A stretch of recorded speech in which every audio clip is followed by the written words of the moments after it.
UNICEF, in partnership with UNDP, proposed the open problem to youth.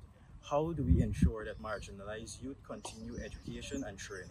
We narrowed down this problem to mean, how do we ensure that adolescents and young adults have access to the necessary intangible and tangible resources necessary for them to remove the educational barriers that they currently face? Essentially, what we're trying to do is level the playing field in Guyana by giving marginalized youth access to the same resources, connections, and guidance their more privileged counterparts currently have. In answering the question, why does this problem need solving, we simply need to look to the UN Sustainable Development Goals, particularly Goals 4 and 10, speak to quality education and reducing inequalities respectively.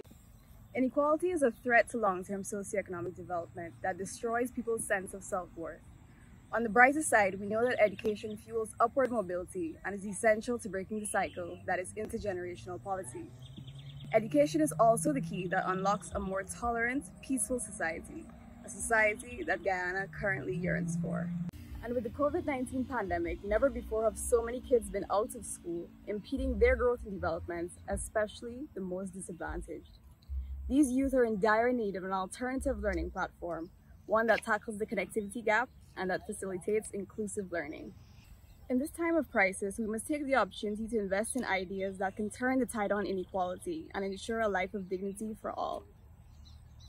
Our solution was to create a platform that enabled the exchange of tangible and intangible resources that remove the barriers in education. Donor platforms existed in Guyana, however, we noticed that there were shortcomings in these existing models that did not allow for effective transfer and longevity of the projects. Firstly, to improve the likelihood of a successful transaction, we tend to match the donors and donees based on their needs and abilities.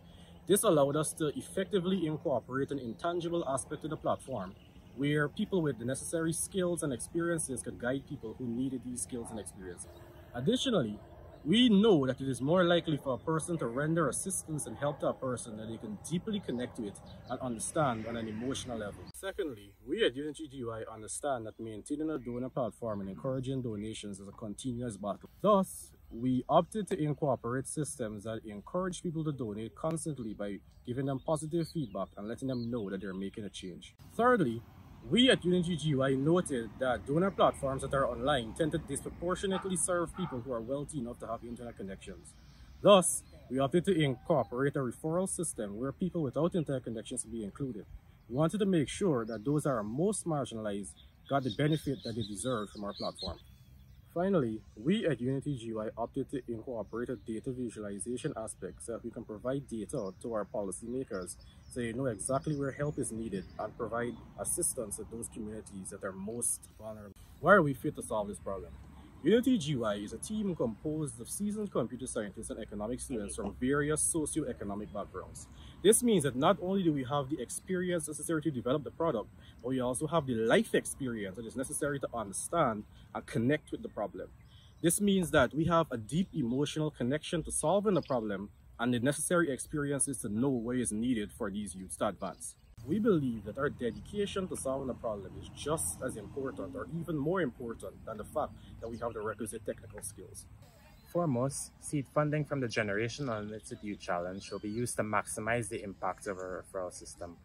Around 20% of the Guyanese population live in what is known as the hinterland, densely forested, difficult to access locations, deprived of resources, and often lacking internet connectivity.